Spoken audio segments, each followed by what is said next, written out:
आज हम आपके लिए लेके आए हैं एसएससी जीडी 2023 के एग्जाम के लिए टेस्ट सीरीज 2 1002 मतलब दूसरा टेस्ट है इस यूट्यूब चैनल पर। ये तो एक बार सोशल मीडिया पर इसको शेयर करें ताकि सभी को इसका बेनिफिट हो सके, और मेरे साथ आप भी क्वेश्चन को जरूर सॉल्यूशन करें और कमेंट में जरूर लिखें कि इसका सही आंसर कितना है। थोड़ा सा टाइम आपको दिया जाएगा ताकि आप इस क्वेश्चन का सही सॉल्यूशन हल करके कमेंट में लिख सकें। तो शुरू करते हैं आज के पहले क्वेश्चन से। थोड़ा सा स्क्रीन में आपके लिए जूम करके रखता हूं ताकि आपको सही तरीके से क्वेश्चन को दिखाई दे। ये आप देख सकते हैं स्क्रीन पे। तो पहला क्वेश्चन है हमारा, कुबेर शब्द का पर्यायवाची शब्द नहीं है। आपको मैं याद दिला दूं कि आपके पास 80 क्वेश्चन होंगे एसएससी जीडी 2023 के एग्जाम के लिए और मात्र 60 मिनट में हमें इसको सॉल्यूशन करना होगा। तो कुबेर शब्द का पर्यायवाची शब्द नहीं है, ये हमें बताना है। तो पहला ऑप्शन है किन्नरपति, दूसरा है धनादीप, तीसरा है यक्षराज और चौथा है मुनि। तो आपको बताना है कि इनमें से कुबेर शब्द का पर्यायवाची कौन सा नहीं है। तो इसका सही आंसर आप कमेंट में टाइप करें। तो इसका सही आंसर जो होगा वो होगा मुनि। इसका जो सही आंसर है वो कौन सा है? मुनि इसका सही आंसर है, क्योंकि मुनि जो है वो कुबेर का पर्यायवाची नहीं है। बाकी किन्नरपति, धनादीप, यक्षराज ये तीनों हैं, मुनि कुबेर का पर्यायवाची नहीं है। दूसरा क्वेश्चन है स्क्रीन पे, कौन सा जल का पर्यायवाची है ये बताना है आपको। आपको दे रखा है अबूदी, नीरज, नीर और वारिज। इसमें से जल का पर्यायवाची कौन सा है? तो नीर जो है वो जल का पर्यायवाची है, बिल्कुल सही है। ऑप्शन नंबर डी इसका सही आंसर रहेगा। इसके अलावा भी हम देखते हैं कि जल के पर्यायवाची नीर है, तोय है, वारी है, सलील है, उदक है। ये सब के सब क्या हैं? जल के पर्यायवाची होते हैं। नेक्स्ट क्वेश्चन पे चलते हैं। नेक्स्ट क्वेश्चन है स्क्रीन पे, निम्न में से किस वाक्य में गंगा के सही पर्यायवाची शब्द का प्रयोग हुआ है? निम्न में से किस वाक्य में गंगा के सही पर्यायवाची शब्द का प्रयोग हुआ है? पहला ऑप्शन है कालिंदी में स्नान करना फलदायक है, कालगंगा का जल बहुत पवित्र होता है, वेदवती का जल अत्यंत पवित्र होता है और देव नदी का जल पवित्र होता है। तो इसमें कौन सा गंगा का सही पर्यायवाची शब्द का यहाँ पर उपयोग किया गया है? तो ऑप्शन नंबर 4 जो है वो बिल्कुल सही है, देव नदी का जल पवित्र होता है। नेक्स्ट क्वेश्चन है स्क्रीन पे, कौन सा शब्द अग्नि का पर्यायवाची नहीं है? अग्नि का पर्यायवाची कौन सा शब्द नहीं है? अनल, अभंग, हुतासन, पावक। तो कौन सा नहीं है? तो अभंग जो है वो अग्नि का पर्यायवाची नहीं है।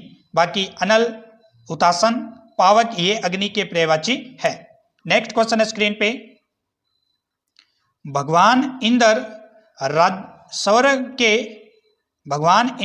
स्वर्ग के राजा हैं, उक्त वाक्य में प्रयुक्त इंद्र शब्द का पर्याय निम्न में से क्या है? मतलब आपको यह बताना है कि इंद्र शब्द का पर्याय इन 4 ऑप्शन में से कौन सा है?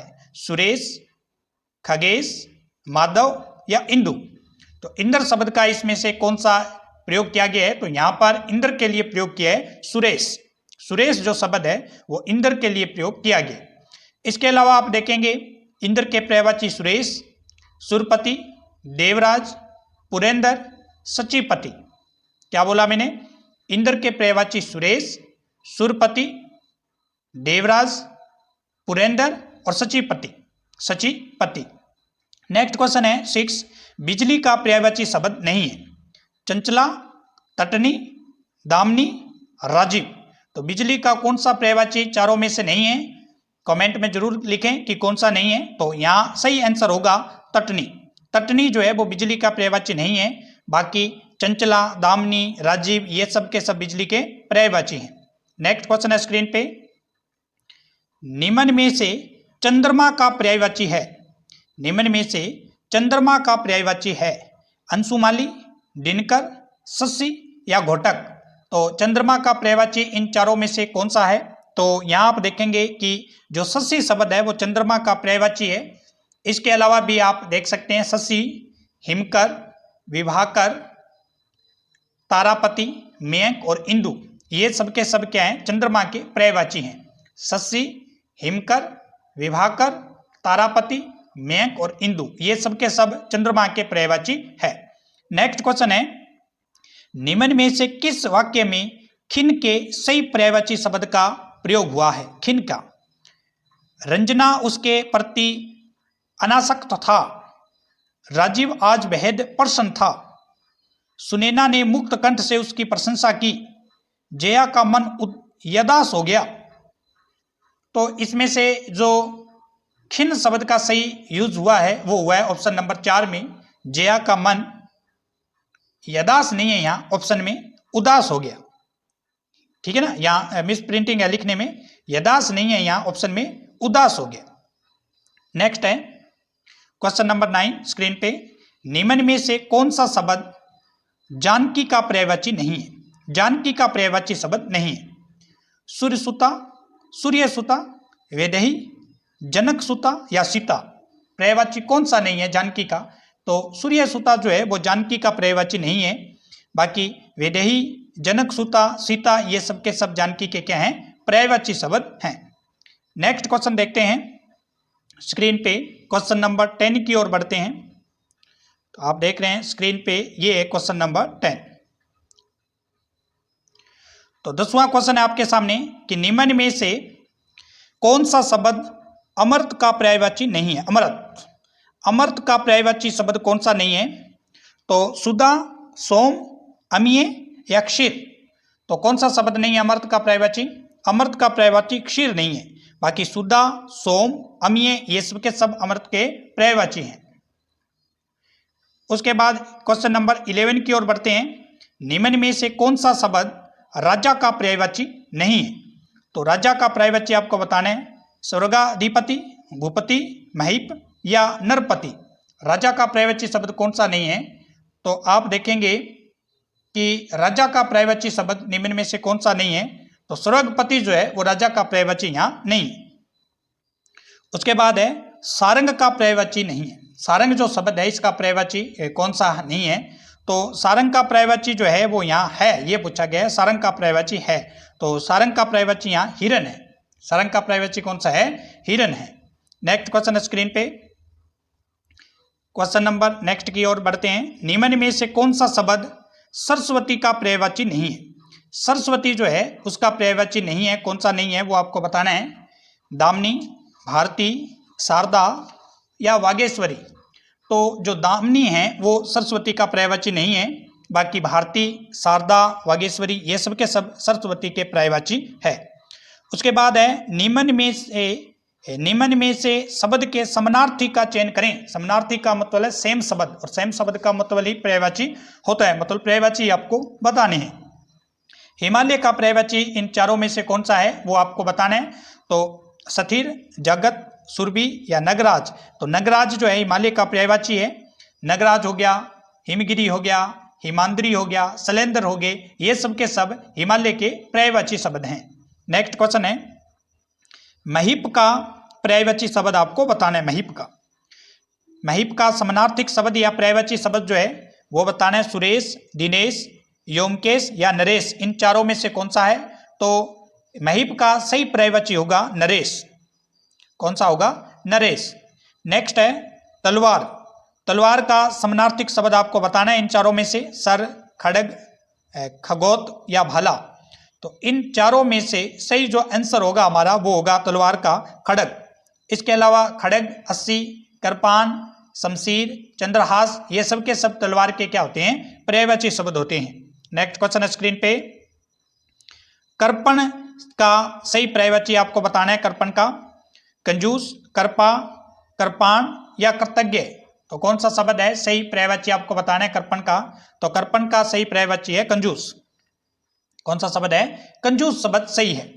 नेक्स्ट क्वेश्चन की ओर बढ़ते हैं। तो नेक्स्ट हमारे पास क्वेश्चन नंबर ये है स्क्रीन पे आपके सामने। समुद्र का समानार्थिक शब्द आपको बताना है। समुद्र, परिमाण, मेघ, निर्धि या परिधि, इन चारों में से कौन सा सही आंसर रहेगा? तो इन चारों में से समुद्र का सही आंसर रहेगा नरिधि। नरिधि ऑप्शन नंबर सही है। इसके अलावा भी आप देख सकते हैं निरिधि, जल्दी, पयोधि, वारिस, त्योनिधि। दोबारा से देखें, निर्धि, जल्दी, पयोधि, वारिस, तोयनिधि, ये सब के सब समुद्र के पर्यायवाची हैं। जंगल का समानार्थिक शब्द आपको बताना है, तो जंगल का समानार्थिक शब्द इन चारों में आप देखेंगे तो कानन है, जंगल का समानार्थिक शब्द। नेक्स्ट क्वेश्चन है, विश्व का समानार्थिक शब्द आपको बताना है कि विश्व का समानार्थिक शब्द कौन सा है। भूमि, पाताल, धरती, संसार। तो यहाँ आप देखेंगे संसार जो है वो विश्व का समानार्थिक शब्द है। संसार, दुनिया, जग, जगत, यह लोग, ये सब के सब है। तो ये जो क्वेश्चन थे वो थे हिंदी के। आपको पता होगा एसएससी जीडी एग्जाम में 20 क्वेश्चन हिंदी के आते हैं। अब हम नेक्स्ट क्वेश्चनों की ओर चलते हैं आगे। क्वेश्चन है आपके सामने, रूस के चंद्र मिशन का नाम बताइए जिसे भारत के चंद्रयान 3 से पहले चांद पर लैंड करने के लिए लॉन्च किया गया था। लूना 25, लोनार 24, कॉस्मोडोम या लूना 25। तो कौन सा है इसमें?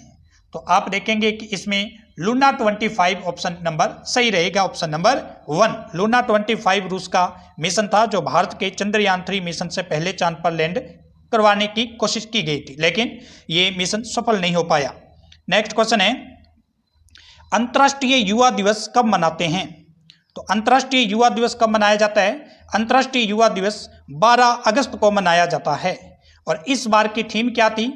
हरित कौशल एक सतत विकास की ओर। अंतर्राष्ट्रीय युवा दिवस की इस बार की थीम थी हरित कौशल एक सतत विकास की ओर। नेक्स्ट क्वेश्चन है, किस राज्य सरकार ने इंदिरा गांधी मुफ्त स्मार्टफोन योजना 2023 को शुरू किया था? तो किसने शुरू किया है इंदिरा गांधी मुफ्त स्मार्टफोन योजना? तो ये थी राजस्थान सरकार के सीएम गहलोत, मुख्यमंत्री सीएम गहलोत के द्वारा। नेक्स्ट क्वेश्चन है 24 नंबर क्वेश्चन। अब बीच में कुछ रीजनिंग के क्वेश्चन है। पहला क्वेश्चन है रीजनिंग का आपके सामने कि एक निश्चित कूट के अंदर RMP को 3611-332 लिखा जाता है, तो आप DLL को क्या लिखेंगे? ये क्वेश्चन है आपके सामने। DLL है, इसको क्या लिखेंगे?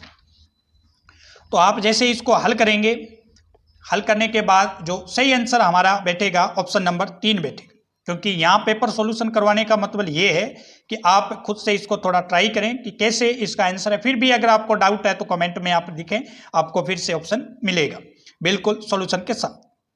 उसके बाद 25 क्वेश्चन है फिर रीजनिंग का। आपको बताना है कि ये जो शब्द है परमानेंट्स, इसको ऐसे कैसे लिखा है इसने, ये आपको चेक करना है। और उसके बाद इस शब्द को आपको इसी रूल के अनुसार चेंज करना है। तो चेंज करोगे तो ऑप्शन नंबर 1 इसका सही आंसर होगा। उसके बाद 26 नंबर क्वेश्चन है स्क्रीन पे कि एक निश्चित कूट भाषा में ANGER को अगर 45 लिखा जाता है तो CRUEL को आप कितना लिखोगे?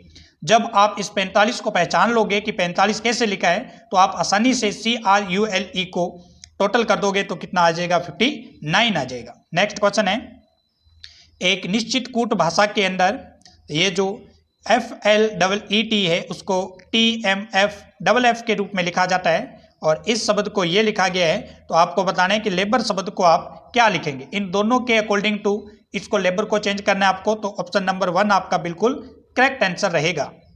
नेक्स्ट क्वेश्चन की ओर बढ़ते हैं। नेक्स्ट क्वेश्चन है 28 नंबर क्वेश्चन, ये देख सकते हैं स्क्रीन पे आप। 28 नंबर क्वेश्चन है आपके सामने। तो एक निश्चित कूट भाषा में ये जो FATHER है उसको ये लिखा जाता है, तो आप आगे वाले शब्द को कैसे लिखेंगे? ये वाला शब्द है, इसको ये लिखा गया है, तो सिस्टर को ये लिखा गया है, तो अंकल को आप क्या लिखेंगे? तो अंकल को आप जैसे हल करेंगे तो ऑप्शन नंबर C इसका सही आंसर होगा। नेक्स्ट क्वेश्चन है आपके सामने 29 में एक निश्चित कूट के अंदर POPL को ये शब्द लिखा गया है, इसको इस तरह से लिख सकते हैं, मंकी को ये लिख सकते हैं, तो सिल्वर को आप क्या लिखोगे? तो सिल्वर को आप लिखेंगे ऑप्शन नंबर B के अकॉर्डिंग टू, ये इसका सही आंसर होगा। नेक्स्ट क्वेश्चन स्क्रीन पे, एक निश्चित कूट भाषा में ब्राइट को ये लिखा जाता है, उसके बाद ब्रोकन को ये लिखा जाता है। तो आपको बजट को बताना है कि बजट को आप इन दोनों के अकॉर्डिंग टू कैसे चेंज करेंगे, तो ऑप्शन नंबर 1 इसका बिल्कुल करेक्ट आंसर होगा। नेक्स्ट क्वेश्चन है स्क्रीन पे 21, इसमें एक निश्चित कूट भाषा के अंदर ये वाला शब्द है इसको ऐसे चेंज किया गया है, इस शब्द को ये लिखा गया है, तो आपको फेथ शब्द को बताना है कि कैसे लिखेंगे। तो इसको जैसे ही हल करेंगे इसके अकॉर्डिंग टू, तो ऑप्शन नंबर डी इसका सही आंसर होने वाला है। उसके बाद नेक्स्ट क्वेश्चन है आपके सामने, एंट्री शब्द को ये लिखा जाता है और इस शब्द को ये लिखा जाता है, तो आपको बताना है स्केप्स शब्द को आप क्या लिखेंगे। तो स्केप्स शब्द को इस दोनों के अकॉर्डिंग टू हल करेंगे, तो ऑप्शन नंबर 2 हमारा बिल्कुल सही आंसर होगा। उसके बाद नेक्स्ट क्वेश्चन है 33 में आप देखेंगे कि एक निश्चित कूट में हाउस को ये लिखा जाता है, ब्रेड को ये लिखा जाता है, तो इस सिरेव को आप क्या लिखोगे। तो सिरेव को जैसे ही आप इसको सॉल्यूशन करोगे इसके दोनों के अकॉर्डिंग टू, तो ये लिखेंगे इसको, क्योंकि इस बार का जो टेस्ट का टॉपिक था वो कोडिंग डिकोडिंग था और उसी के लगभग सभी क्वेश्चन हैं। उसके बाद आपको पता होगा कि ये मंथ जो शब्द है उसको ये लिखा जाता है, ईयर शब्द को इसने ये लिखा है, तो आप वीक शब्द को क्या लिखेंगे। तो वीक शब्द को आप ये ऑप्शन नंबर 3 के अकॉर्डिंग टू इसको हल करेंगे, तो हमारा सही आंसर मिलेगा। उसके बाद नेक्स्ट क्वेश्चन की ओर बढ़ते हैं 35 की ओर। 35 नंबर क्वेश्चन है हमारे सामने, ये रहा। सोशल मीडिया पर शेयर जरूर करते रहें और अगर चैनल को अभी तक सब्सक्राइब नहीं किया तो सब्सक्राइब करें, बेल के प्रेस को जरूर नोट करें। और अच्छा लग रहा है टेस्ट, बिल्कुल आपको बेनिफिट हो रहा है, फ़ायदा हो रहा है और आपको लग रहा है कि वाकई में एग्जाम की दृष्टि से काफ़ी इंपॉर्टेंट है और इसी प्रकार का एग्जाम आपके मेन एग्जाम में आने वाला है, तो लाइक जरूर कर दें और कमेंट कर दें। एक निश्चित कूट भाषा में ब्रेव को 48 लिखा जाता है और स्पेयर को 59 लिखा जाता है, तो विक्टर को आप क्या लिखेंगे, कैसे लिखेंगे, ये आपको पहचानना है। तो विक्टर को हल करेंगे तो ऑप्शन नंबर 3 सही रहेगा, 87 इसको लिखेंगे।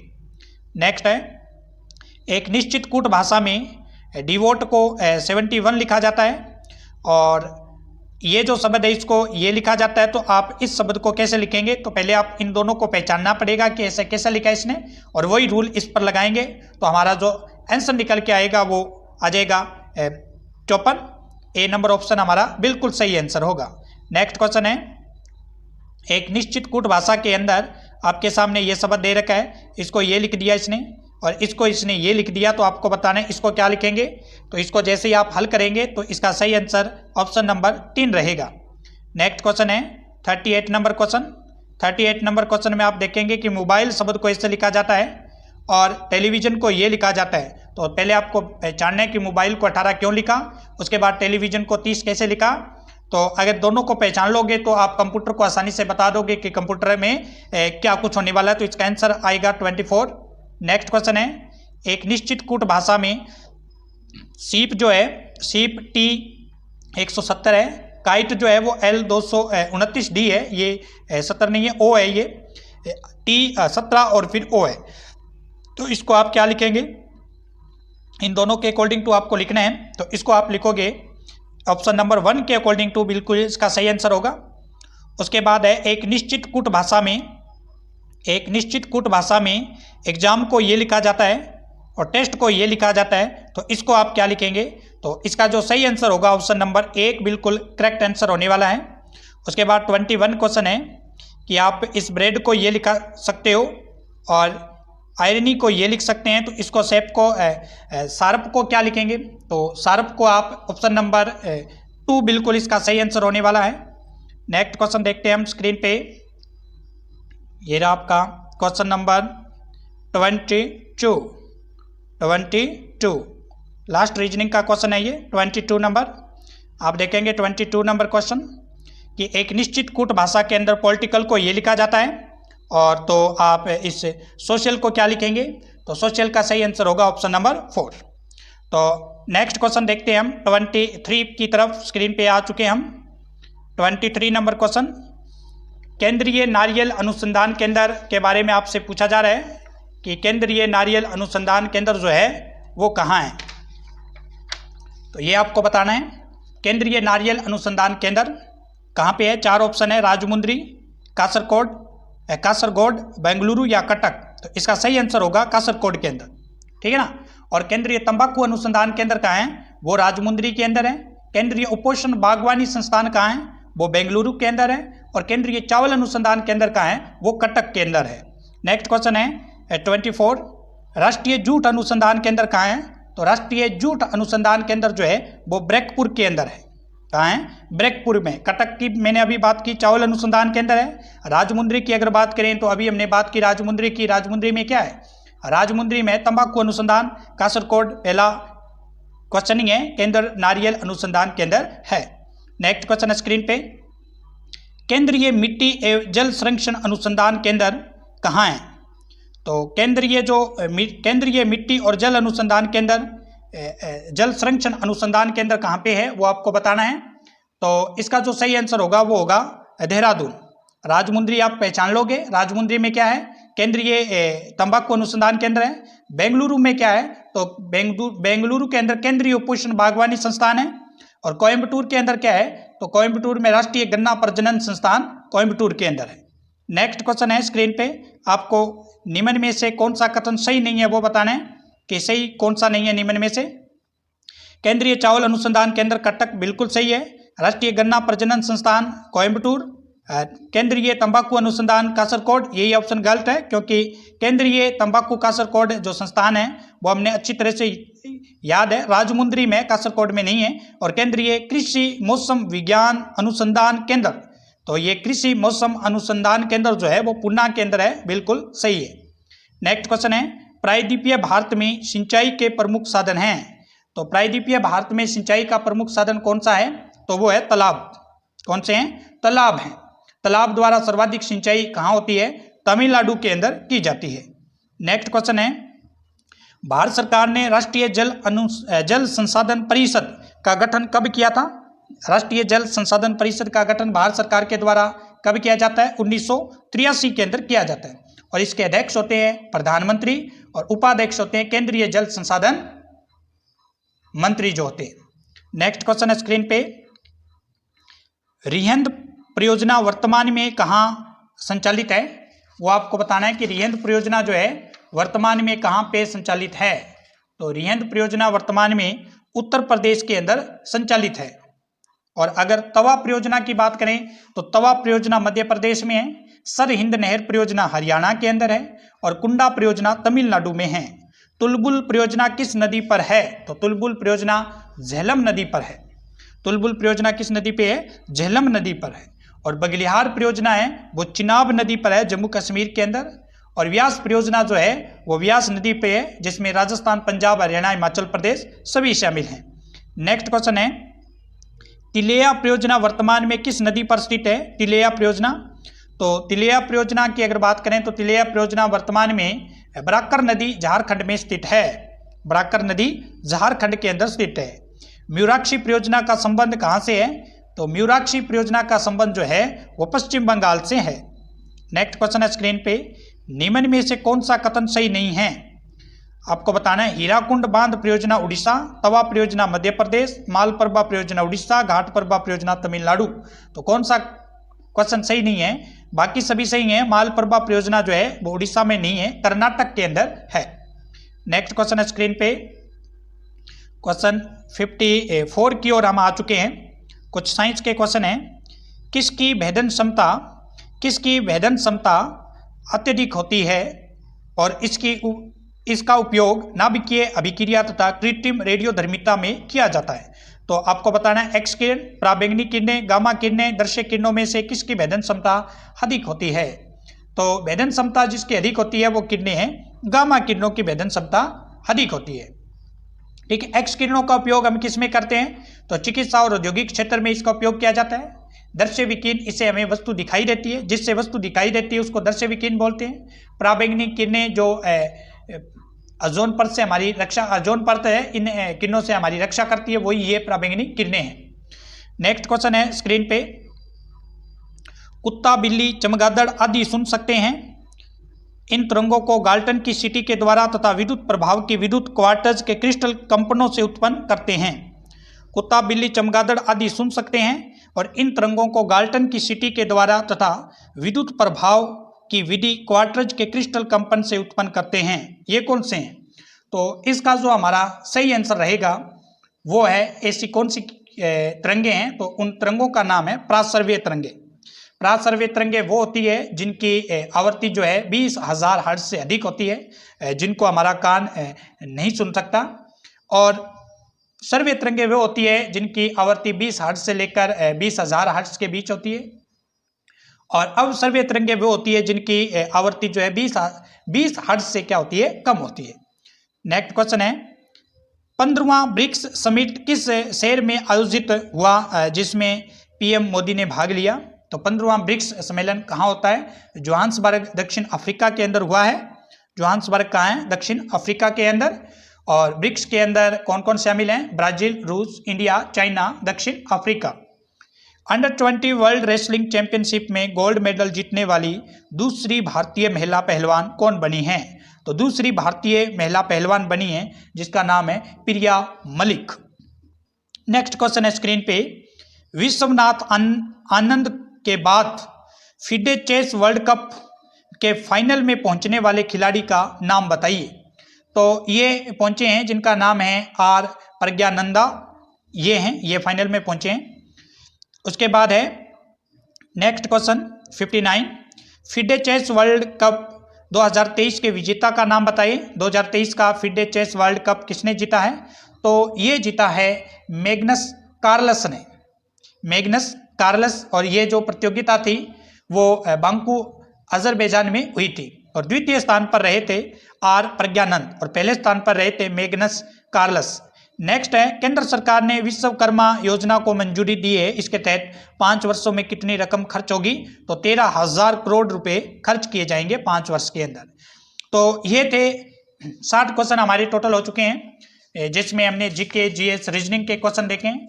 अब जो 20 क्वेश्चन बचे हैं वो है जीडी के लिए काफ़ी इंपॉर्टेंट सब्जेक्ट मैथमेटिक्स के क्वेश्चन हैं, उनको हम देखते हैं। पहला क्वेश्चन है स्क्रीन पे, राम ने 20% लाभ पर एक मशीन बेची तो उसे 840 रुपये प्राप्त हुए, तो इसका क्रय मूल्य कितना है वो आपको बताना है। तो इसको जैसे ही आप सॉल्यूशन करेंगे तो क्रय मूल्य 700 रुपये आएगा। नेक्स्ट है मोहन ने 25% लाभ पर गाय बेची और 20% लाभ पर भैंस बेची, दोनों के विक्रय मूल्य बराबर हैं। यदि दोनों के क्रय मूल्य में 100 रुपये का अंतर हो तो गाय का क्रय मूल्य क्या होगा? काफ़ी अच्छा क्वेश्चन है। तो इसमें गाय का क्रय मूल्य आएगा 2400 रुपये। रटना नहीं है आपको ऑप्शन, आपको ये पता लगाना है कि 2400 कैसे आया। फिर भी कोई डाउट हो तो आप कमेंट लिखे, आपको आंसर जरूर मिलेगा। क्योंकि यहाँ पे हमारा टारगेट ये है कि आपके सामने वो क्वेश्चन रखे जाएं जो एसएससी जीडी के अंदर पूछे जाते हैं और उनको आप किस प्रकार सॉल्यूशन करते हैं और किस तरह से आपकी तैयारी चल रही है, ये हमारा टारगेट है और उसी टारगेट को हम आपके सामने रख रहे हैं। 28 पेनों का क्रय मूल्य 20 पेनों के विक्रय मूल्य के बराबर है, तो बताओ लाभ ज्ञात कीजिए। तो जैसे इसको सॉल्यूशन करेंगे तो इसका जो आंसर आएगा हमारा 40 आएगा। नेक्स्ट क्वेश्चन है, एक व्यापारी ने 2 रुपये प्रति अंडे के हिसाब से 100 अंडे खरीदे और इनमें से 10 अंडे टूट गए, शेष अंडों को 3 रुपये अंडे के हिसाब से बेच दिया, तो बताओ कितने प्रतिशत का लाभ हुआ? तो आपको बताना है कि कितने प्रतिशत का लाभ हुआ है व्यापारी को। तो व्यापारी को लाभ हुआ है आपका 35 रुपये का। नेक्स्ट क्वेश्चन है स्क्रीन पे, एक व्यापारी ने 50 रुपये प्रति कुर्सी की दर से 20 कुर्सियां खरीदी, 200 रुपये किराया चुकाया और 2 कुर्सियां टूट गई, शेष कुर्सियों को उसने किस दर पर बेचा ताकि उसे 5% का लाभ हो? तो जैसे ही आप 5% लाभ यहाँ से हल करेंगे, इसको कैलकुलेट करेंगे तो आंसर हमारा आएगा 70।